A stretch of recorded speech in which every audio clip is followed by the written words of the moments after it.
Hi, John Aretos, CEO of Police Mortgage, and today we're going to answer some of the most frequently asked questions I receive when doing a pre-approval.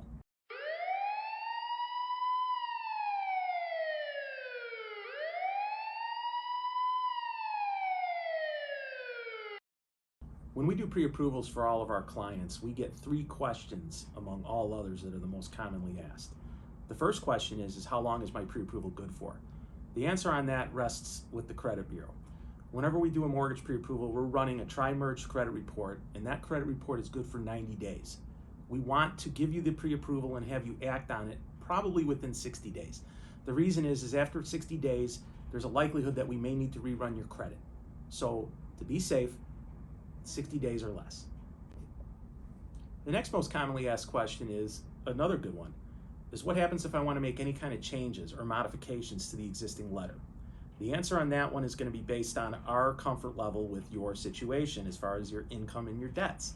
Whenever we do a pre-approval, we're always going to try to aim on the conservative side, meaning that we're not going to push the amount that you can afford all the way to the limit. And we do that precisely for this reason, because we understand when people are going out to buy a home that there are going to be some changes to the initial pre-approval. The most common change is property taxes.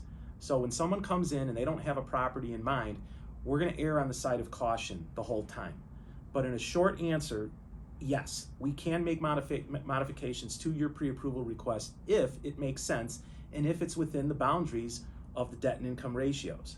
So my answer on this is, if somebody comes in and they're going to look for, let's say, a $200,000 loan amount, and I'm probably able to qualify you at a $210,000 or $215,000 loan amount, I'm going to know that I have that $10,000 to $15,000 cushion available, so that if you come back and you say, hey John, the property taxes in the area that I was looking for are another $1,000 a year higher, then I have that cushion to be able to qualify you.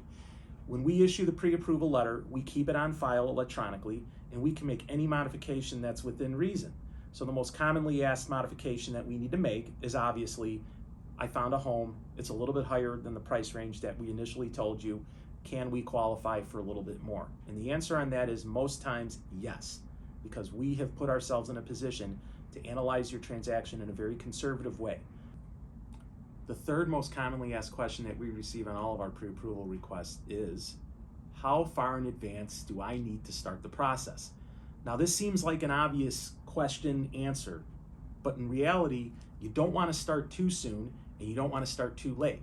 So if you're looking for an existing home, you got to realize that the contract process probably takes somewhere between 45 and 60 days from the time of the initial offer and acceptance until the time of the closing.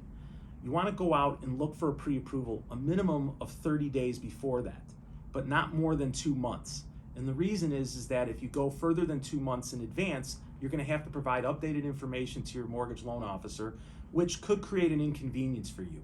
So the answer to this question is, the perfect time to start the pre-approval process is generally within 2 months of making the decision to buy a home, but probably more like 1 month.